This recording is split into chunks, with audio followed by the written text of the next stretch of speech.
പാർട്ടിനെ സംബന്ധിച്ചിടത്തോളം ഇപ്പോൾ ഞാൻ അടുത്ത ഇലക്ഷൻ വരാൻ നിൽക്കുക, പഞ്ചായത്തും നിയമസഭയ്ക്ക് വരാൻ, അല്ലെങ്കിൽ തന്നെ ഭരണമില്ലാത്ത 8 വർഷമായിപ്പോൾ.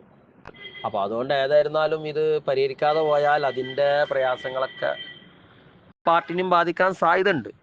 അപ്പോൾ അതുകൊണ്ട് ഓലെന്തായാലും എന്തെങ്കിലും ഇവരെ കൂടെ കൂടാനൊന്നും സാധ്യതയില്ല. കാരണം പുതിയൊരു സംഘം ഉണ്ടാക്കിയിട്ടുണ്ടെങ്കിൽ അതിപ്പോൾ ആരും അംഗീകരിക്കാൻ തയ്യാറാവില്ല. അപ്പോൾ പിന്നെയുള്ള മാർഗ്ഗം തന്നെ എങ്ങനെയൊക്കെ ആയിട്ടൊരു പത്രസമ്മേളനം വിളിച്ചു വിട്ടുക.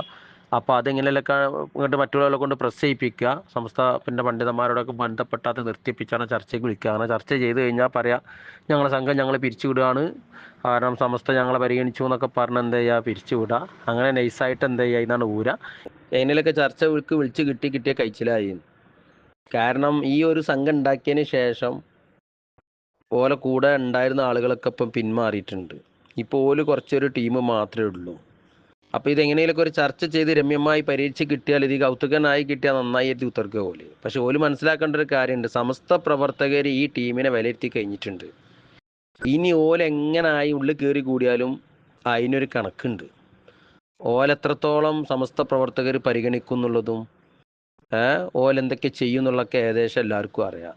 അപ്പോൾ അതുകൊണ്ട് ഇതിൻ്റെ എല്ലാം ലാഭം നഷ്ടമൊക്കെ ഉള്ളത് ഓൽക്ക് തന്നെയാണ്, വേറെ ആർക്കും അല്ല.